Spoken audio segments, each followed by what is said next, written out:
1990-এর দশক যেমন ভারতে একটি ঐতিহাসিক দশক, তেমনি সমগ্র পৃথিবীর ইতিহাসেও এই দশক সমান গুরুত্বপূর্ণ। নীতি উদারীকরণের ফলে ভারতে অর্থনৈতিক প্রবৃদ্ধির হার বৃদ্ধি পেয়েছিল ঠিকই, কিন্তু জাতীয় রাজনীতিতে দুটি মেরুকরণের প্রবণতা আবির্ভূত হয়েছিল।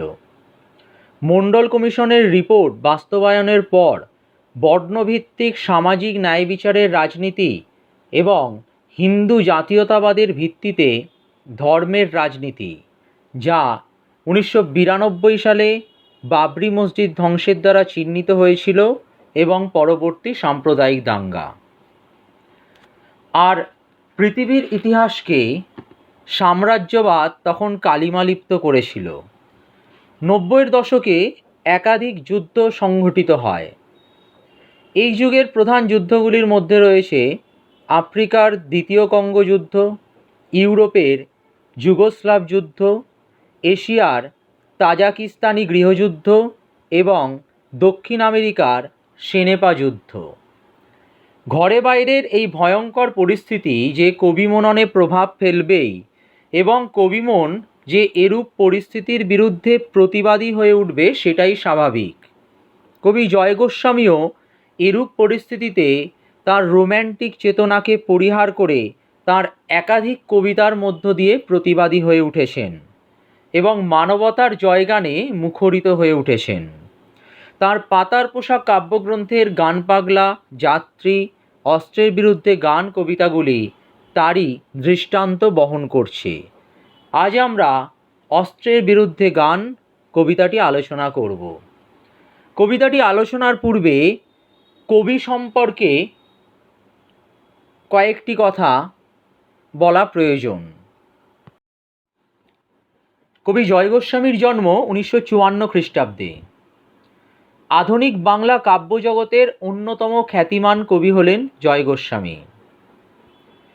তাঁর রচিত কবিতাগুলির মধ্য দিয়ে আমরা কখনো তাঁর রোম্যান্টিক কবি মানসের পরিচয় পাই, কখনো তাঁর সমকালীন সমাজের শাসক শ্রেণীর অন্যায় অত্যাচার ছবির কোলাজের মতো লিপিবদ্ধ হতে দেখি, কখনো সাধারণ মানুষের প্রতিনিধি হয়ে প্রতিবাদ মুখর হতে দেখা যায়, কখনো বা দেশব্যাপী দাঙ্গা কিংবা পৃথিবীব্যাপী সাম্রাজ্যবাদের বিরুদ্ধে সোচ্চার হতে দেখি। উদাহরণস্বরূপ তার কয়েকটি কবিতা শাসকের প্রতি স্বেচ্ছা, সোজা কথা, নুন, পাগলি তোমার সঙ্গে এগুলির উল্লেখ করা যায়।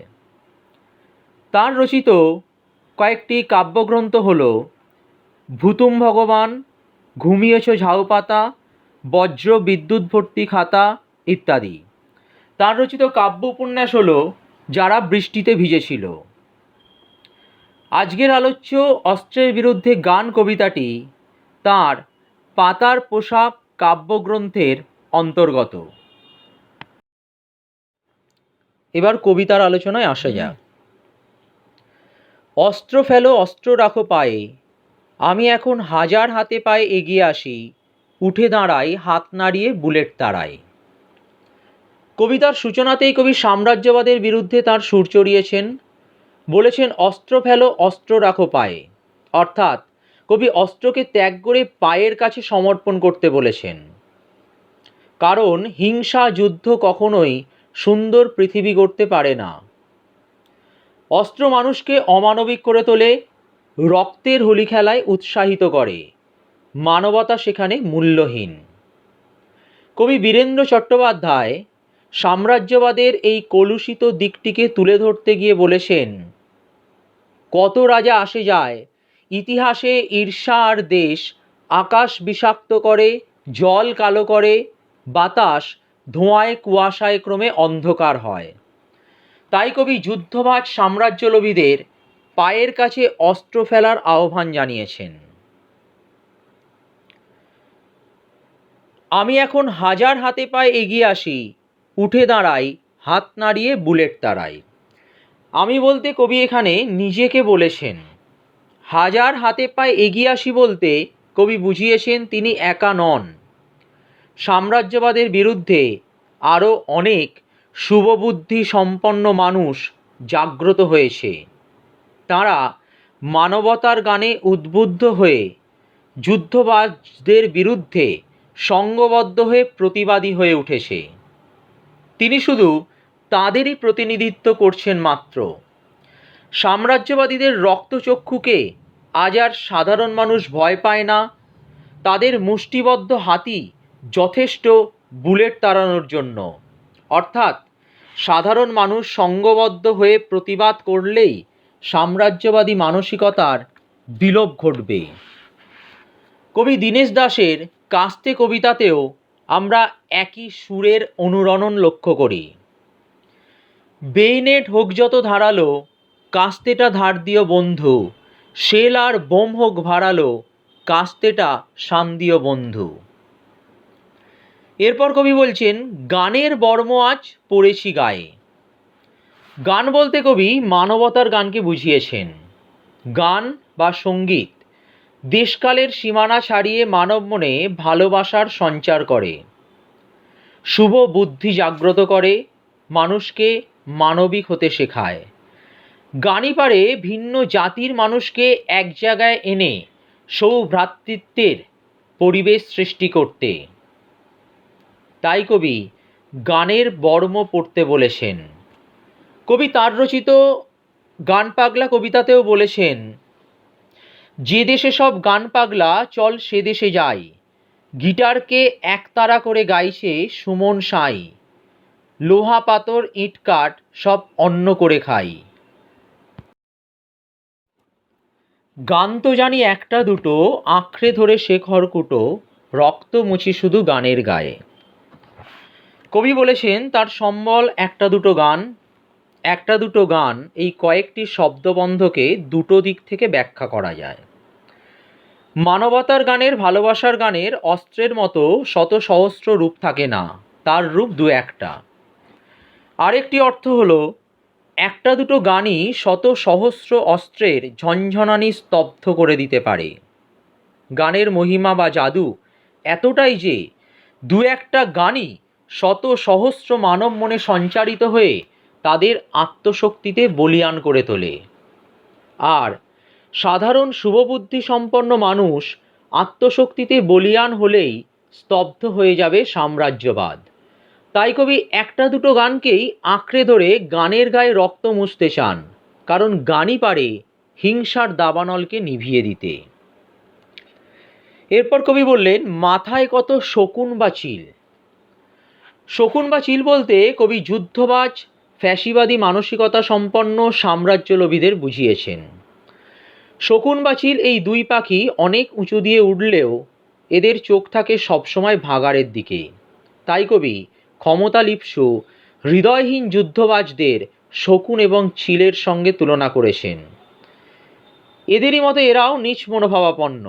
সমগ্র সভ্যতাকেই এরা যেন ভাগাড়ে পরিণত করতে উদ্যত। রক্তের স্বাদেই এদের মানসিক তৃপ্তি। কবি জীবনানন্দ দাশও এই সাম্রাজ্যলোভীদের শকুন ও শিয়ালের সাথে তুলনা করে বলেছিলেন, এখনো যাদের কাছে স্বাভাবিক বলে মনে হয় মহৎ সত্য বা রীতি কিংবা শিল্প অথবা সাধনা, শকুন ও শিয়ালের খাদ্য আজ তাদের হৃদয়। এরপর কবি বললেন, আমার শুধু একটা কোকিল গান বাঁধবে সহস্র উপায়ে। অর্থাৎ কবির হৃদয় কোকিল সহস্র উপায়ে মানবতার গানকে সমগ্র বিশ্বে ছড়িয়ে দিতে চায়। শীতের শেষে যখন প্রকৃতি শুষ্ক রুক্ষ রূপ ধারণ করে, তখন বসন্তদূত কোকিলের ডাকে আবার প্রকৃতি সবুজের সমারোহে সুন্দর হয়ে ওঠে। শুধু তাই নয়, কোকিলের সুমধুর কণ্ঠস্বর মানুষের মননে ভোরবেলায় এক অপরূপ অনুভূতির সৃষ্টি করে। তাই কবি এই কোকিলকেই আশ্রয় করতে চান এই চিল শকুনের উদ্ধত চিৎকারকে স্তব্ধ করে দেওয়ার জন্য। কবির বিশ্বাস, রক্তাক্ত বিশ্বে কোকিল হয়ে উঠবে মানব মনের মানবিক সজীবতার প্রতীক। সে সুরের সহস্র কৌশলে, মৈত্রী ও সহৃদয়তায় জীবনের উজ্জীবনী গানে সকলকে আকৃষ্ট করতে সক্ষম হবে বলে কবির দৃঢ় বিশ্বাস। অস্ত্র রাখো অস্ত্র ফেলো পায়ে, বর্ম খুলে দেখো আদুর গায়ে। অস্ত্র ত্যাগ করে অস্ত্রকে পায়ের কাছে রেখে কবি সাম্রাজ্যলোভীদের আত্মরক্ষার কৃত্রিম বর্ম পরিহার করে আদুর গায়ে অর্থাৎ নিরাবরণ শরীরে দাঁড়াতে বলেছেন। কবি বলেছেন হিংসা বিদ্বেষ ত্যাগ করে মৈত্রী প্রেম ও সৌভ্রাতৃত্বের বন্ধনে বদ্ধ হলে নিজের প্রাণ রক্ষার্থে আর কোনো কৃত্রিম বর্ম পরিধানের প্রয়োজন হবে না। মধ্যযুগের কবি বড়ুচণ্ডীদাস বলেছিলেন, শুনহ মানুষ ভাই, সবার উপরে মানুষ সত্য, তাহার উপরে নাই। আধুনিক যুগের কবি জয় গোস্বামীও এই একই মানবতার মন্ত্রে দীক্ষিত হয়ে কৃত্রিম বর্মকে ত্যাগের আহ্বান জানিয়েছেন। গান দাঁড়ালো ঋষি বালক, মাথায় গোঁজা ময়ূর পালক। কবি এখানে গানকে অর্থাৎ মানবতার সঙ্গীতকে ঋষি বালকের সাথে সমার্থক করে তুলেছেন। ঋষিরা হলেন শুদ্ধতা, সততা এবং অহিংসার প্রতীক, আর বালক শব্দটির মধ্যে নিষ্পাপ সারল্য আসে। কবি তাই মানবতার গানকে, মৈত্রীর গানকে এই ঋষি বালকের সঙ্গে তুলনা করেছেন। এই ঋষি বালকের মাথায় ময়ূর পালক গোঁজা। কবি এখানে ঋষি বালকের মধ্যে ব্রজের রাখাল কৃষ্ণের প্রতিমূর্তি রচনা করেছেন। ব্রজের রাখাল কৃষ্ণের মধ্যেও একই নিষ্পাপ সারল্য বিদ্যমান। কবি আসলে মানব প্রেমের গানকে বলেছেন সরল, নিষ্পাপ, ক্ষুদ্র স্বার্থ বর্জিত। আর এই গানের মন্ত্রে উজ্জীবিত হলেই সমগ্র বিশ্বে হিংসাত্মক রাজনীতির তথা সাম্রাজ্যবাদী নীতির অবসান ঘটবে। তোমায় নিয়ে বেড়াবে গান, নদীতে দেশ গায়ে, অস্ত্র ফেলো অস্ত্র রাখো গানের দুটি পায়ে। কবি এখানে বলেছেন মানবতার গানে এমনই শক্তি বা ক্ষমতা আসে যে তা নদীর প্রবহমানতার মতোই সমস্ত বাধা ভেদ করে দেশ থেকে দেশান্তরে বয়ে গিয়ে মানুষকে উজ্জীবিত করতে পারে। আর দেশগায় শব্দটির মধ্য দিয়ে কবি বলেছেন এই গান দেশ গ্রাম সর্বত্র অর্থাৎ দেশব্যাপী পৃথিবীব্যাপী বিস্তার লাভ করে খুব সহজে, একে বয়ে নিয়ে যেতে হয় না। মানবতার গান তার স্বাভাবিক ছন্দে ছড়িয়ে পড়ে সর্বত্র। তাই কবি যুদ্ধ হিংসার বিরুদ্ধে এই গানকেই অবলম্বন করতে চেয়েছেন এবং এই গানের পায়ে অস্ত্রকে ফেলতে আহ্বান জানিয়েছেন, অর্থাৎ সমগ্র পৃথিবীবাসীকে মানবতার মন্ত্রে দীক্ষিত হতে আহ্বান জানিয়েছেন। অস্ত্রের বিরুদ্ধে গান কবিতা থেকে কয়েকটি গুরুত্বপূর্ণ প্রশ্ন দেওয়া হলো। 1 নম্বর প্রশ্ন, অস্ত্র ফেলো অস্ত্র রাখো পায়ে। অস্ত্র কি? কবি অস্ত্রকে ফেলতে বলেছেন কেন? কবি অস্ত্রকে পায়ে রাখার আবেদন জানান কেন? 2, গান তো জানি একটা দুটো, আঁকড়ে ধরে সে খড়কুটো। উদ্ধৃতিটির বক্তাকে, তার বক্তব্যের তাৎপর্য লেখো। 3, মাথায় কত শকুন বা চিল, আমার শুধু একটা কোকিল। শকুন বা চিল বলতে কবি কি বুঝিয়েছেন? কোকিলের প্রসঙ্গ আনায়নের কারণ কি? 4 নম্বর প্রশ্ন, গান দাঁড়ালো ঋষি বালক, মাথায় গোঁজা ময়ূর পালক। ঋষি বালক কে? উদ্ধৃতিটির তাৎপর্য লেখো। 5 নম্বর প্রশ্ন, তোমায় নিয়ে বেড়াবে গান, নদীতে দেশ গায়ে। উদ্ধৃতিটির আলোকে কবি ভাবনার বৈশিষ্ট্য আলোচনা করো। প্রশ্ন 6, রক্ত মুছি শুধু গানের গায়ে। গানের গায়ে রক্ত মোছার তাৎপর্য বুঝিয়ে দাও।